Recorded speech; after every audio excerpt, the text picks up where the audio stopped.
పరకామణి చోరీకి సంబంధించిన విషయానికి సంబంధించి జ్ఞానశూన్య మూర్ఖేషు లోకేషు భక్తి లేని రసరాయుడు బిఆర్ నాయుడు వీళ్ళిద్దరూ, ముఖ్యంగా లోకేష్ గారు కరుణాకర్ రెడ్డి భూమన అధ్యక్షుడిగా ఉన్నప్పుడు ఈ పరకామణి చోరీ వ్యవహారమంతా నడిచింది అని వాళ్ళు చెప్పటం జరిగింది. మొట్టమొదట దానికి సమాధానం,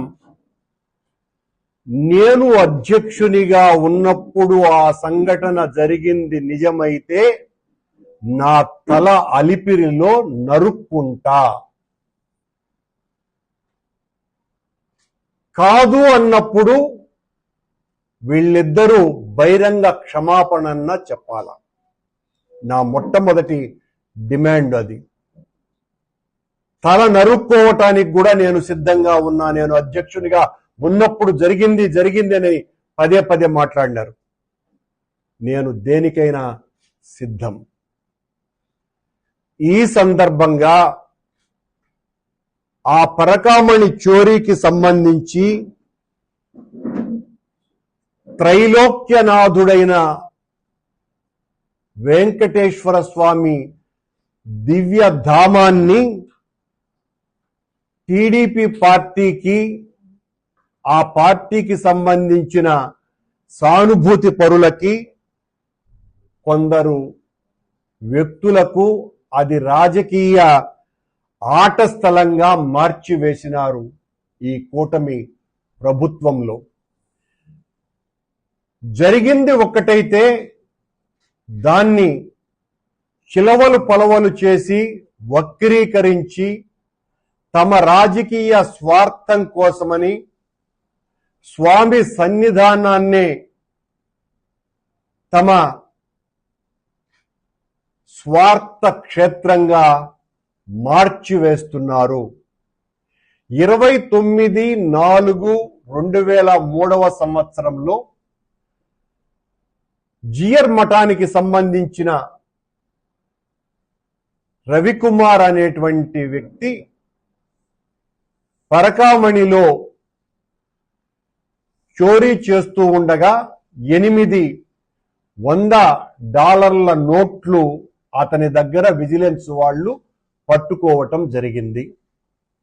ఆ పట్టుకున్నటువంటి సొమ్ము ఆనాటి ఇండియన్ కరెన్సీ విలువ ప్రకారం 72,000 రూపాయలని తేల్చినారు. మా వాళ్ళు లోతైనటువంటి పరిశీలన చేయటం ద్వారా అతను దాదాపు 20 సంవత్సరాలుగా ఈ రకంగా చేస్తున్నాడన్నటువంటి విషయాన్ని బయట పెట్టిందే వైఎస్ఆర్ పార్టీ నేతృత్వంలో ఉన్నటువంటి మా పాలక మండలి, మా అధికారులు, ఆనాటి అధికారులు. 20 సంవత్సరాలుగా చేస్తున్నాడు అని తెలిసినటువంటి విషయం అంటే 15 సంవత్సరాలు చంద్రబాబు నాయుడు గారి ముఖ్యమంత్రిగా ఉండిన కాలంలో కూడా ఈ రవికుమార్ అనేటువంటి వ్యక్తి ఈ రకంగా చోరీ చేస్తూనే ఉన్నాడు అని. రవికుమార్ ను పట్టుకున్నదే మా వాళ్ళు, అంటే మా ప్రభుత్వంలో అధికారులు. అతని చేత పట్టుకున్న తర్వాత ఆ కుటుంబ సభ్యులు, అతని శ్రీమతి, అతని కుమార్తెలు జరిగినటువంటి ఘోర అపచారానికి, నేరానికి తమ భర్త మీద బాధతో, ఆర్తితో వాళ్ళందరూ కూడా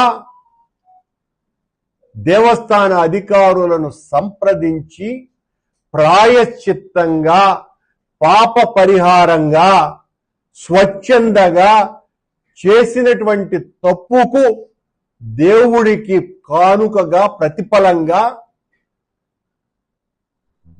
దాదాపు ఆ రోజున రిజిస్ట్రేషన్ వాల్యూ 14 కోట్ల రూపాయలైతే 100 కోట్ల రూపాయలకు పైగా ఉన్నటువంటి ఆస్తులను టీటీడీకి దఖలుపరచటం జరిగింది. అది జరిగినటువంటిది ఆనాడు 2024వ సంవత్సరం 19/6/2023వ సంవత్సరంలో వాళ్ళు, ఇది బోర్డు రెజల్యూషన్, వాళ్ళు ఇచ్చినారు ఇట్లా 14 కోట్ల రూపాయల ఆస్తిని బోర్డు తీర్మానం ద్వారా ఆమోదించటం జరిగింది అని ఈ విషయం స్పష్టంగా తీసుకోవటం. అప్పుడు నేను అధ్యక్షుడిని కాదు.